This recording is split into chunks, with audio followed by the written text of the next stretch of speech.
Regardez, une Méhari, le plaisir simple de l'automobile, et je suis dans ce Volvo hyper moderne.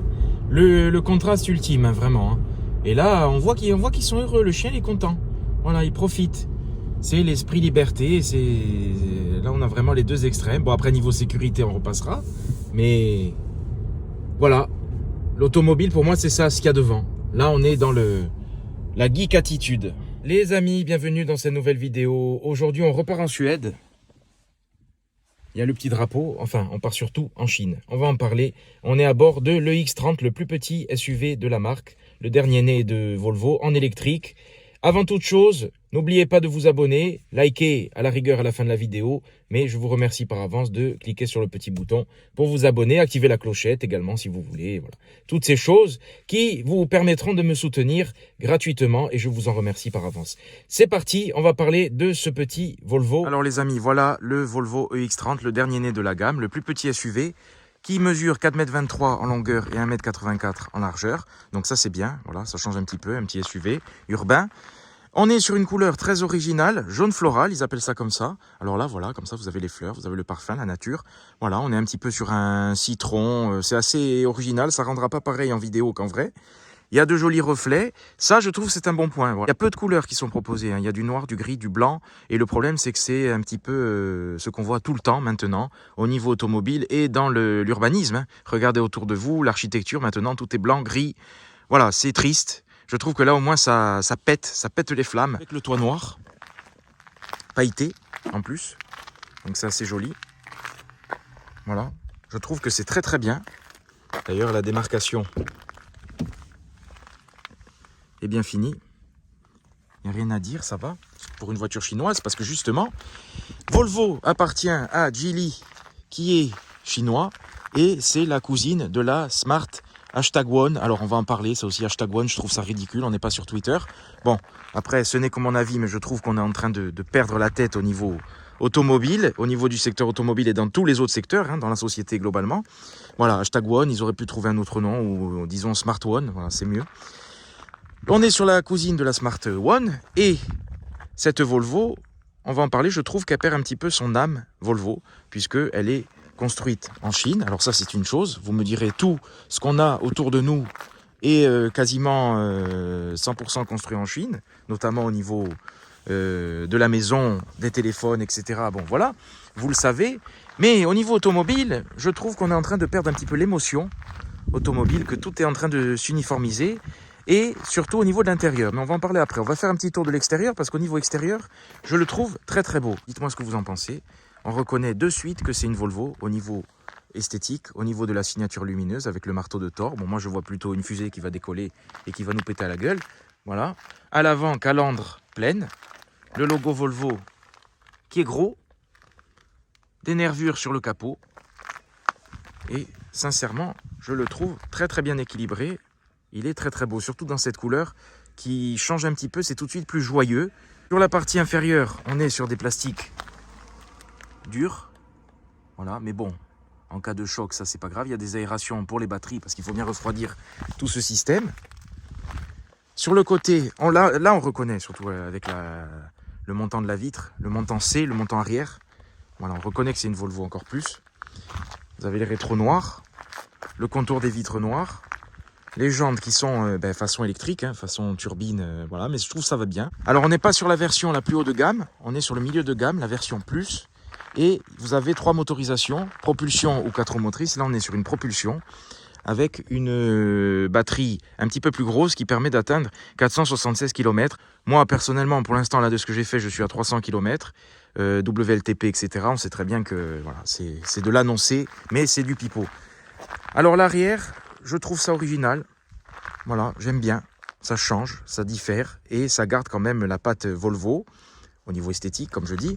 Le Volvo qui n'est pas en noir, c'est un petit peu surprenant, ça aurait été bien avec ce feu comme ça cubique coupé en deux, partie basse et partie haute, le X30 qui est affiché fièrement sur le côté, on voit bien les paillettes avec le soleil, il fait beau, c'est l'hiver pardon.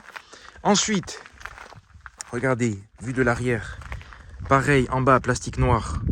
Mais c'est pas grave parce qu'en cas de choc, voilà, moi ça me gêne pas. J'aime beaucoup la vitre arrière. Alors, il a un petit côté range évoque, quand je le vois comme ça me fait penser à ça.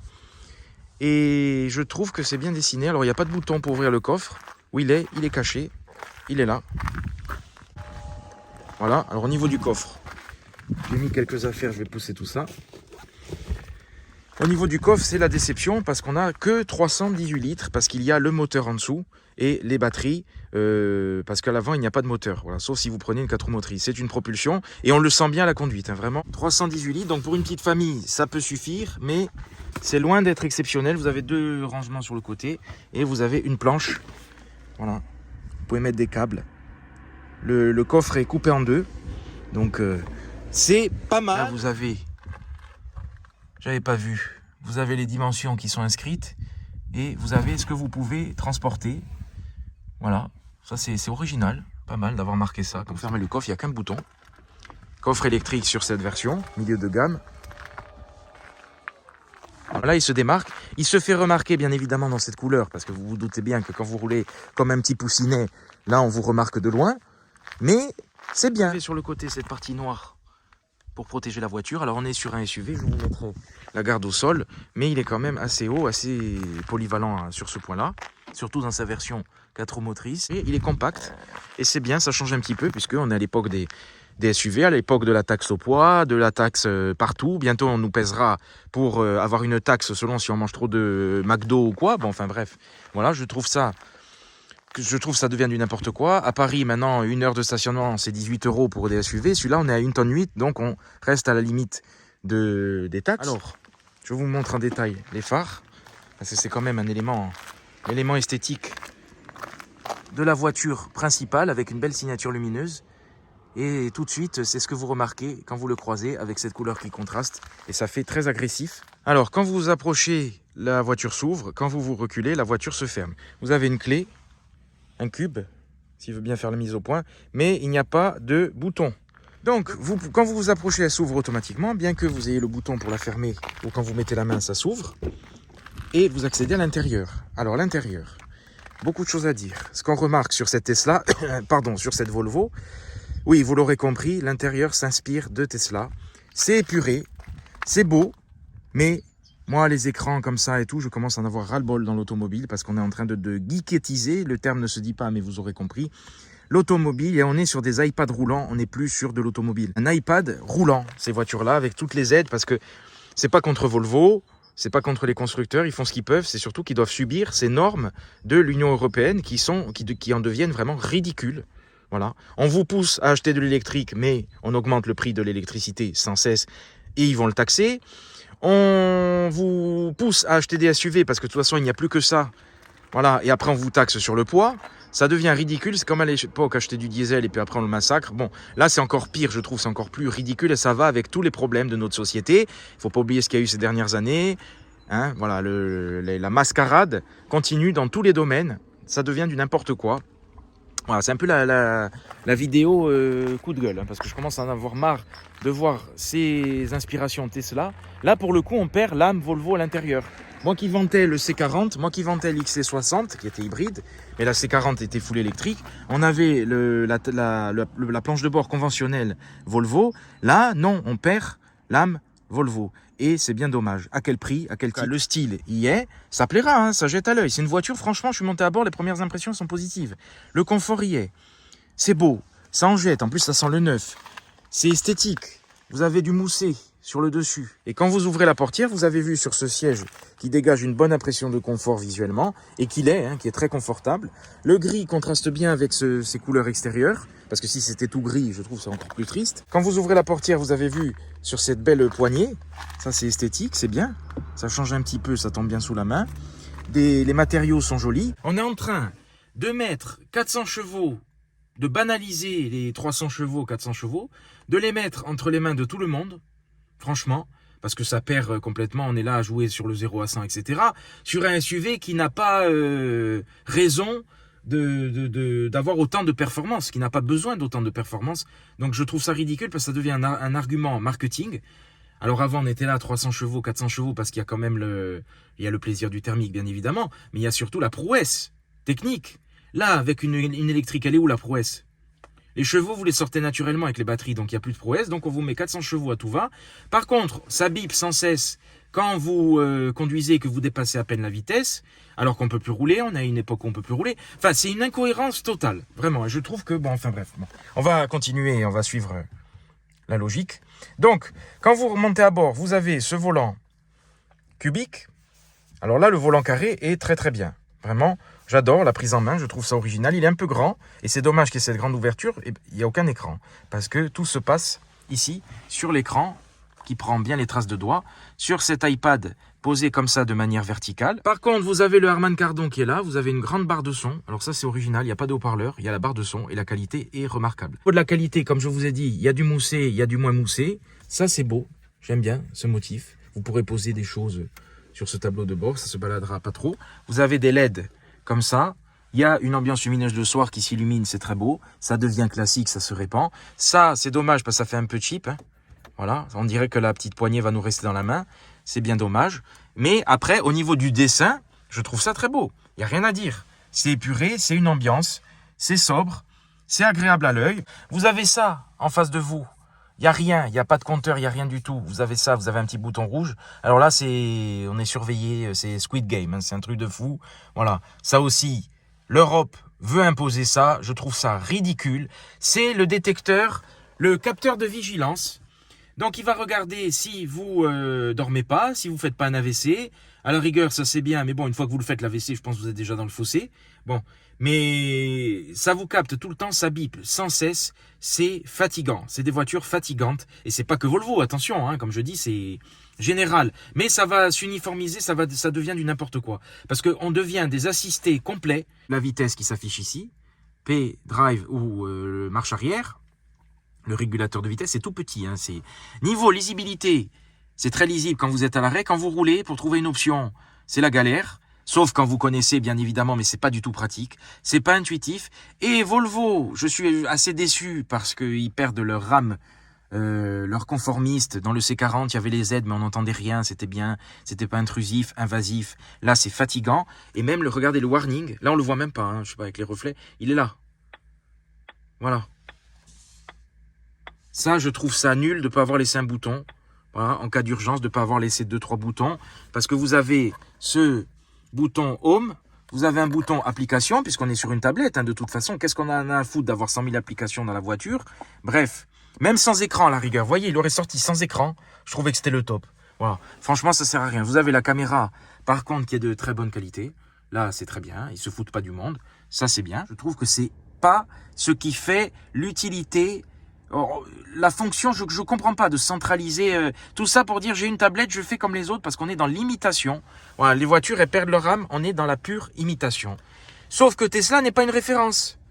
Voilà, pas pour tout le monde du moins. Il y en a qui sont fans, mais au bout d'un moment, il n'y a pas que des geeks qui conduisent, donc voilà. Donc quand vous démarrez, vous avez cet affichage avec le GPS, vous avez beaucoup d'informations, la consommation sur ce niveau-là. Donc comme je vous dis, moi, je suis parti, j'avais 280 km, 290 km d'autonomie. Bon, je pense que ça va les tenir. Vous l'aurez compris, c'est la vidéo un peu coup de gueule. Hein. Je commence à en avoir ras-le-bol parce que ça aussi, toutes ces Prime Video, tout ça, mais bon, au bout d'un moment, ça sert à rien. Je veux dire, c'est du n'importe quoi. Voilà.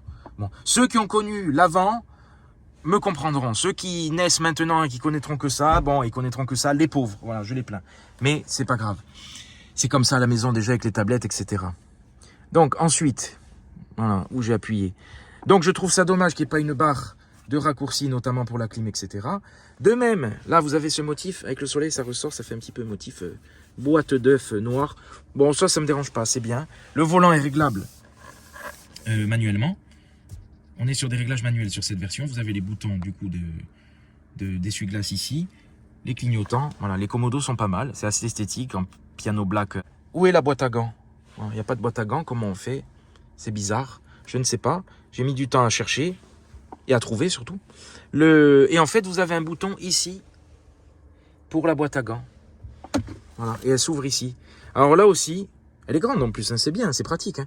Là aussi, je trouve ça ridicule d'avoir ce bouton sur l'écran au lieu d'avoir une poignée ici, toute simple. Si vous êtes sur d'autres menus, si vous démarrez, que vous êtes sur ce menu, bon ben vous ne pouvez pas ouvrir la boîte à gants. Il faut revenir ici pour appuyer sur boîte à gants.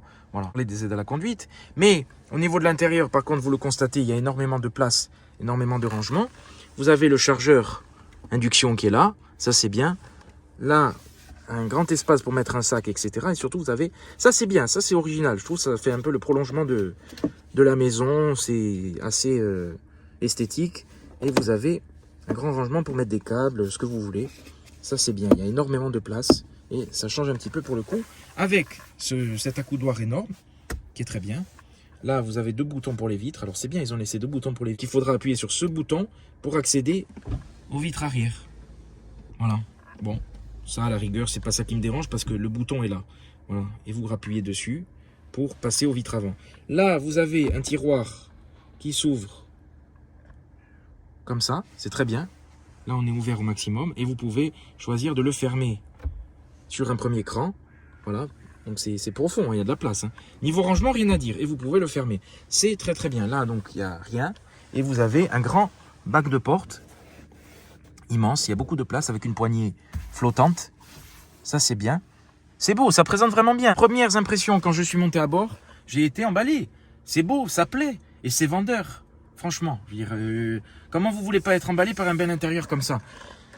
Mais tout se ressemble et on est en train d'uniformiser l'automobile. Vous avez un rétroviseur sans rebord, de même que les rétros sont suspendus sur leur piédestal. Ça, c'est très beau, très esthétique avec des contours fins. Le bouton, là, warning. Ah ben, j'avais pas vu. Ben voilà, ça c'est bien. Ils ont laissé un bouton warning physique. Là, c'est bien. Là, je reconnais Volvo. Là, je dis bravo. Voilà, ça, je sais pas. C'est pour aller sur le chat ou quoi. Je ne sais pas ce que c'est. Bon, voilà.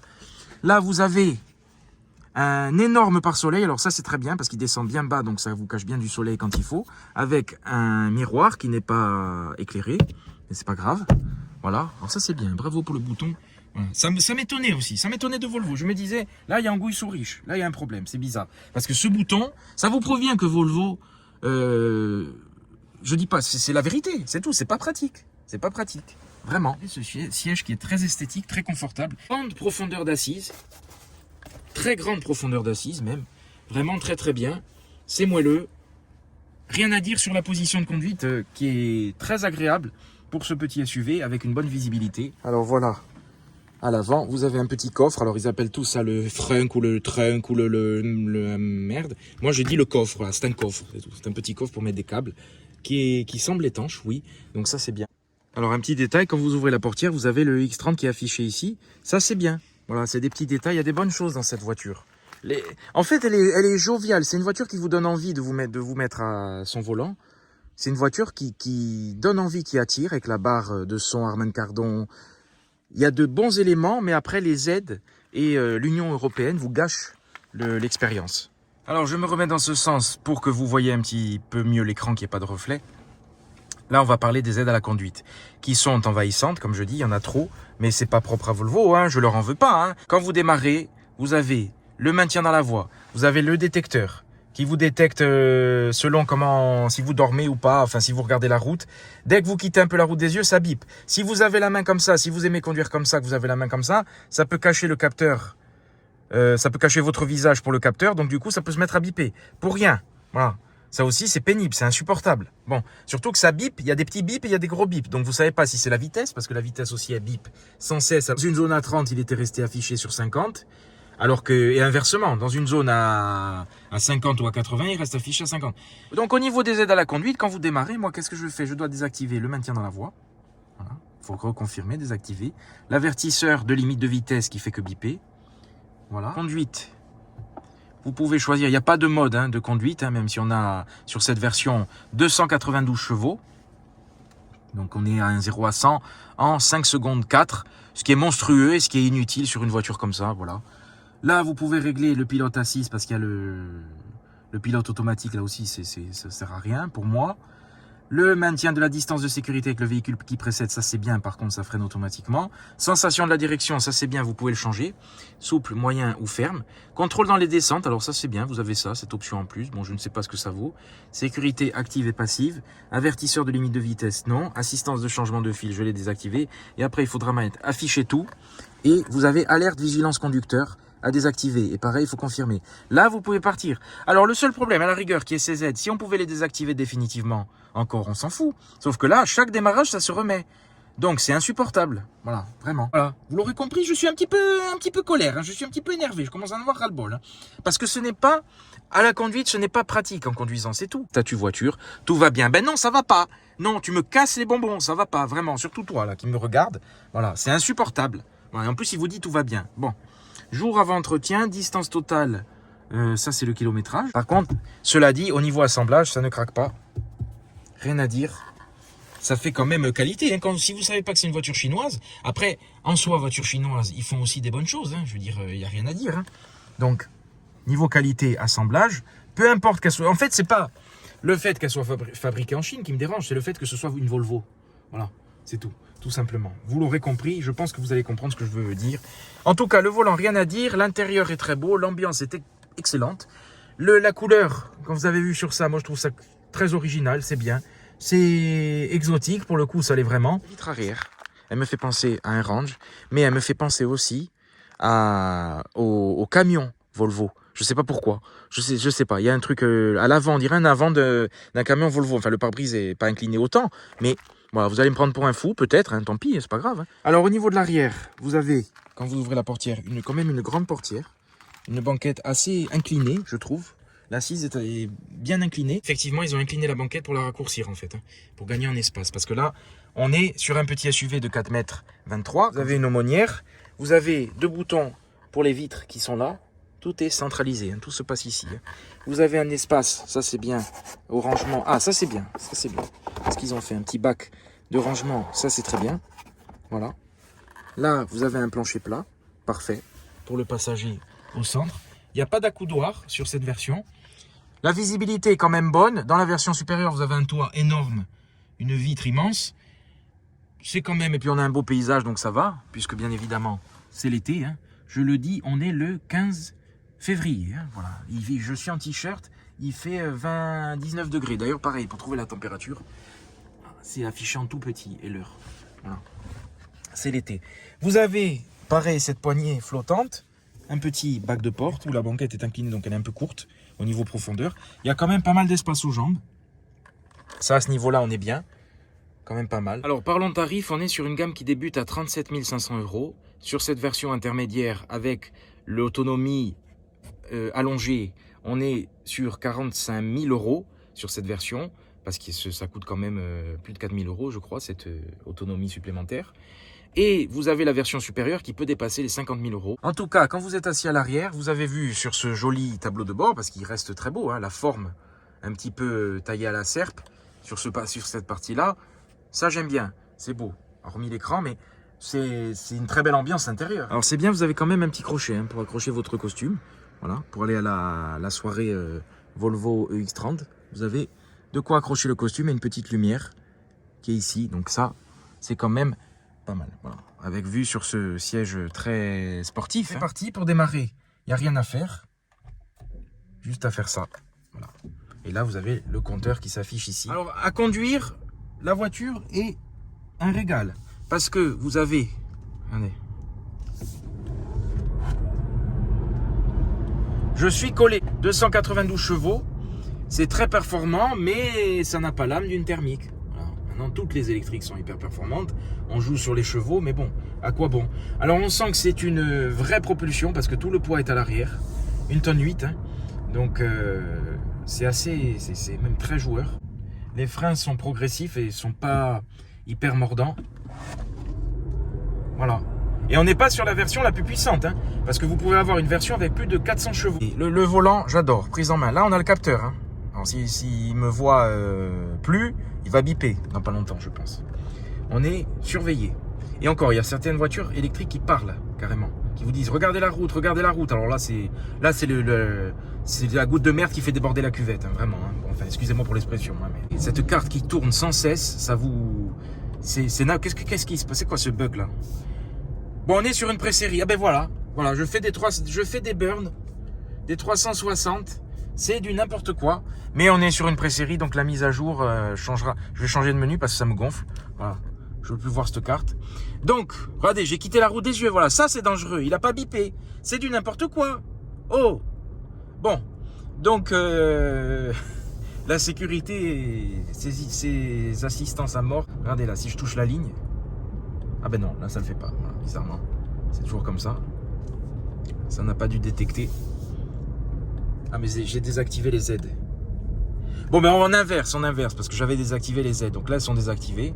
Voilà, donc là ça va, on est dans une ambiance calme, reposante, il est agréable à conduire. Vraiment, c'est un plaisir. C'est un régal. C'est une très bonne voiture. Voilà, parce que je critique l'Union européenne, je critique les normes, je critique les normes sécuritaires et les normes environnementales, hein, parce que l'écologie ça va bien, mais quand on voit le dernier né de la Royal Caribbean, le dernier bateau de croisière monstrueux, hein, l'écologie c'est pas pour tous, c'est pas partout, c'est pas à tous les niveaux, bon voilà. C'est un grand débat, mais on vous pousse, là, on vous fait croire que vous avez acheté une voiture, que vous êtes écolo, là, que vous êtes nickel, vous mangez des légumes, vous parlez vite, vous êtes en forme. Voilà, non, au bout d'un moment, il faut arrêter les conneries. Peut-être que si vous allumez une cigarette à bord de ce X30, elle va vous parler, elle va vous dire le tabac c'est tabou, on en viendra tous à bout. Non mais enfin, je veux dire, au bout d'un moment où on va, un peu de liberté, on perd notre liberté dans cette société, on perd tout. On perd les valeurs, on perd l'émotion, on perd tout. D'ailleurs, je vois beaucoup de youtubeurs techno qui se mettent à essayer des voitures. Comme par hasard. Pourquoi? Ben parce que tout simplement, les voitures ne sont plus des voitures. Ce sont des instruments technologiques, des instruments geeks, des jouets geeks. Et il y a beaucoup de youtubeurs qui n'en avaient rien à foutre de l'automobile et puis qui d'un coup se mettent à essayer des voitures. Je critique pas, hein, c'est très bien, hein, mais c'est juste pour prouver que l'automobile est en train de mourir. De mourir. La mobilité, c'est bien beau, mais très agréable. On sent pas trop le poids hein, à la conduite, donc ça va. Et ce que j'aime bien, c'est de voir cette couleur hein, sur le capot. Ça me rappelle la Barth que j'avais essayé, la Barth électrique. Voilà, couleur pimpante. Ça, j'aime bien. Au niveau des pneus, on est sur du 245, 45, 19 pouces. Et sur les versions supérieures, on a du 20 pouces. Alors là, en 19, ça va. Parce que ça absorbe bien les aspérités de la route. Donc ça reste très confortable. Alors un point positif, c'est que la voiture braque hyper bien. Ça, c'est remarquable. Donc une voiture qui a quand même pas mal d'atouts. Vous sentez l'arrière qui part, c'est un truc de fou. Une vraie propulsion. Alors là, on a toutes les aides. Et vous allez voir que ça va quand même biper. Regardez, je mets le bras comme ça, voilà, je conduis comme ça. Je masque le... Voilà, alors là, c'est la vitesse. Si vous laissez toutes les aides activées... D'ailleurs, n'hésitez pas à me donner votre avis en commentaire. Si vous êtes plutôt à désactiver les aides, à les laisser, ou à acheter une voiture qui n'a pas d'aide, pour avoir votre ressenti, votre expérience, ça m'intéresse. Alors quand vous activez le One Pedal Drive, ça freine automatiquement quand vous relâchez l'accélérateur, ça c'est très bien. Et puis maintenant, je ne sais pas si vous le savez, mais il y a aussi l'histoire que l'Union européenne veut nous contrôler la vitesse, on ne peut plus dépasser la vitesse. Alors je ne prône pas les excès de vitesse. Il y a aussi une boîte noire dans les voitures. Enfin, je ne sais pas où veut nous amener l'Union européenne, même si j'ai ma petite idée. Donc voilà les amis, vous l'aurez compris, c'était une vidéo mi-poire, mi-banane. Alors j'ai rien contre Volvo, c'est un très bon modèle. Vraiment, j'apprécie ce modèle à la conduite. J'apprécie énormément l'esthétique extérieure, je le trouve très très beau. C'est un très bon véhicule, vraiment.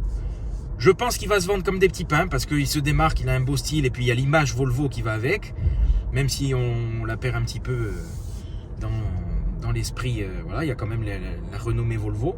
C'était mon avis, un peu coup de gueule parce que coup de gueule contre l'automobile actuelle, pas contre ce modèle qui est très bien. Voilà, un très bon modèle. Je remercie Arnaud et Marc de Volvo Ajaccio pour ce prêt. Je pense qu'il va se vendre, ce qui va très bien se vendre. Ceux qui aiment les véhicules épurés, ça pourra plaire. Voilà, moi je préfère ce qui arrive en face.